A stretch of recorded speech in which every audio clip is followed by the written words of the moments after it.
नमस्कार. आजच्या या सत्रात मी तुम्हा सर्वांचं मनापासून स्वागत करतो. बघा, शेती करणं म्हणजे काही सोपी गोष्ट नाहीये. हा नुसता व्यवसाय नाही, तर ती एक अपार मेहनत, संयम आणि निसर्गाशी चाललेली सततची झुंज आहे. रात्रंदिवस राबराब राबूनही अनेकदा पदरी निराशाच पडते, होय ना?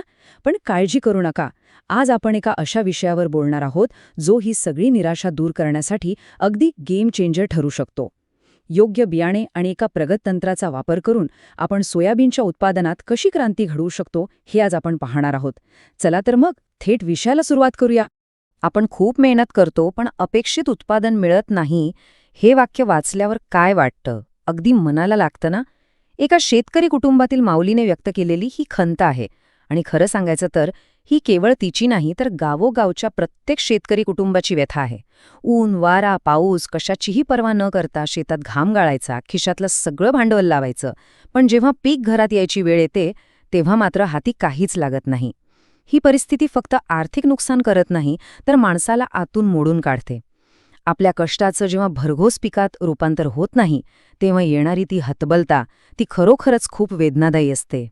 पण आता मला सांगा, नुसतं या नैराश्यात अडकून राहून कसं चालेल? अजिबात नाही. इथेच तर खरा टर्निंग पॉइंट आहे. परिस्थिती बदलायची असेल तर नुसती आंधळी मेहनत करून चालणार नाही. आता त्या मेहनतीला एका अचूक नियोजनाची आणि योग्य दिशेची जोड द्यावी लागेल. आणि ही दिशा कोणती? तर दर्जेदार बियाण्याची योग्य निवड आणि त्याला एका प्रगत शास्त्रीय तंत्राची जोड. हाच तो टप्पा आहे जिथून आपली पारंपरिक शेती एका अत्यंत यशस्वी आणि खात्रीशीर मॉडेलमध्ये बदलणार आहे. मग आता उपाय काय? तर यावर घेतलेला एक एकदम पक्का निर्णय इथे पाहायला मिळतोय. कुटुंबातील प्रमुखांनी घेतलेला हा निर्णय बघा. यावेळी आपण पंढरीनाथ सोयाबीन बियाणे आणि उदासी तंत्र वापरू. मागचं सगळं अपयश बाजूला ठेवून आगामी हंगामासाठी आखलेली ही एक अत्यंत स्मार्ट स्ट्रॅटेजी आहे. हा नुसता विचार नाहीये, तर एक खात्रीलायक उपाय आहे.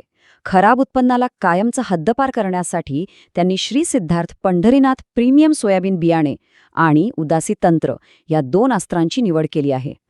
आता या 2 गोष्टी एकत्र आल्यावर काय जादू होते हे पुढे पाहणं खूपच रंजक ठरणार आहे. आता हे श्री सिद्धार्थ पंढरीनाथ प्रीमियम सोयाबीन बियाणे बघा. जेव्हा आपण हे पाकिट पाहतो तेव्हा तो हसरा आणि आत्मविश्वासू शेतकरी खूप काही सांगून जातो. जेव्हा एखादा शेतकरी असं सातत्याने संशोधन करून तयार केलेलं प्रीमियम बियाणे निवडतो ना, तेव्हा तो नुसता खर्च नसून ती एक प्रकारची इन्व्हेस्टमेंट असते.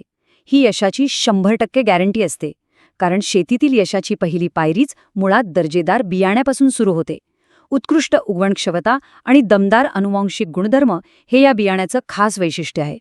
पण थांबा, नुसतं जगातलं सर्वात भारी बियाणे आणून शेतात टाकलं म्हणजे सगळं काम झालं का? अजिबात नाही. खरी गंमत तर इथूनच सुरू होते. आता आपण या उदासी तंत्राचे थोडे वैज्ञानिक पैलू समजून घेऊया. बघा, दर्जेदार बियाण्यामध्ये पिकाची वाढ होण्याची जबरदस्त क्षमता असते, हे मान्य. पण ती क्षमता पूर्णपणे बाहेर काढण्यासाठी एका शास्त्रीय पद्धतीची गरज असतेच. बियाणे कितीही चांगलं असलं आणि त्याला जर योग्य अंतर आणि वातावरणाची जोड मिळाली नाही, तर अपेक्षित रिझल्ट मिळत नाहीत. हे उदासी तंत्र नेमकं करतं तरी काय आणि या बियाण्याची खरी ताकद कशी बाहेर काढतं? चला, सोप्या भाषेत समजून घेऊया. इथे बघा, सगळं कसं सायंटिफिक आहे. पहिली आणि सर्वात महत्त्वाची गोष्ट म्हणजे योग्य अंतर ठेवून पेरणी करणे. आता विचार करा, जर बियाणे खूप जवळजवळ दाटीवाटीने पेरले तर काय होईल? रोपांचीच एकमेकांशी अन्नासाठी मारामारी सुरू होईल. पण उदासी तंत्रानुसार योग्य अंतर राखल्यामुळे काय होतं? तर प्रत्येक रोपाला पुरेसा सूर्यप्रकाश आणि मोकळी हवा मिळते. आणि त्याचा थेट फायदा म्हणजे जमिनीतली सर्व पोषक अन्नद्रव्य प्रत्येक रोपाला अगदी मुबलक प्रमाणात मिळतात. कोणाचीही ओढाताण होत नाही. साहजिकच प्रत्येक रोप एकदम सशक्त आणि निरोगी वाढतं. आणि या सगळ्याचा रिझल्ट काय येतो? तर हे बघा, या हिरव्यागार, टपोऱ्या आणि अगदी दाट लागलेल्या शिंगा पहा.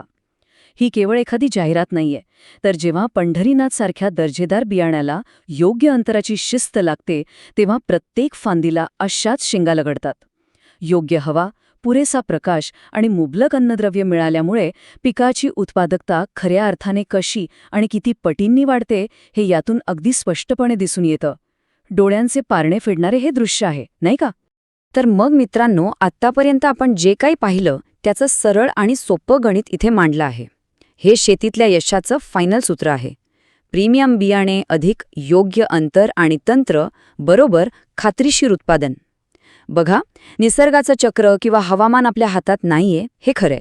पण आपल्या हातात जे आहे, जसं की सर्वोच्च दर्जाचे बियाणे वापरणे आणि पेरणीची अचूक शास्त्रीय पद्धत वापरणे, याचा जर आपण असा अफलातून मेळ घातला तर अनिश्चिततेवर नक्कीच मात करता येते. हे सूत्र वापरलं की यशाची 100% खात्री मिळतेच मिळते. आणि म्हणूनच ज्या नैराश्याच्या भावनेनं आपण सुरुवात केली होती ती आता पूर्णपणे नाहीशी होऊन तिची जागा एका ठाम विश्वासाने घेतलीय. आता कुटुंबातलं चित्रच बदललंय. पंढरीनाथ सोयाबीन बियाणं आणि उदासी तंत्र म्हणजे अधिक उत्पादनाची पक्की खात्री. हा विश्वास आता सर्वांनाच आलाय. जेव्हा असा योग्य मार्ग सापडतो ना, तेव्हा डोक्यावरचा सगळा ताण दूर होऊन एक मस्त आशादायी वातावरण तयार होतं. योग्य ज्ञान आणि तंत्रज्ञानाचा वापर करून घेतलेला हा एक निर्णय संपूर्ण शेतकरी कुटुंबाचं आर्थिक चित्र बदलून टाकतो. हा खऱ्या अर्थाने कष्टाचा विजय आहे. तर आता जाता जाता एक अत्यंत महत्वाचा विचार. यंदाच्या हंगामात आपल्या कष्टाचं खऱ्या अर्थानं सोनं होणार का? अपार मेहनत तर आपण दरवर्षीच करतो, पण यंदा त्या मेहनतीला योग्य बियाण्याची आणि अचूक तंत्राची साथ मिळणार ना? नक्कीच मिळायला हवी.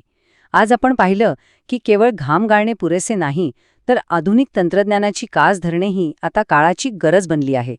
या गोष्टीवर नक्की विचार करा, जेणेकरून पुढच्या हंगामात तुमच्या श्रमाचा एकही थेंब वाया जाणार नाही. आज इथेच थांबूया. अशाच एका भन्नाट आणि माहितीपूर्ण विषयासोबत पुन्हा भेटूच.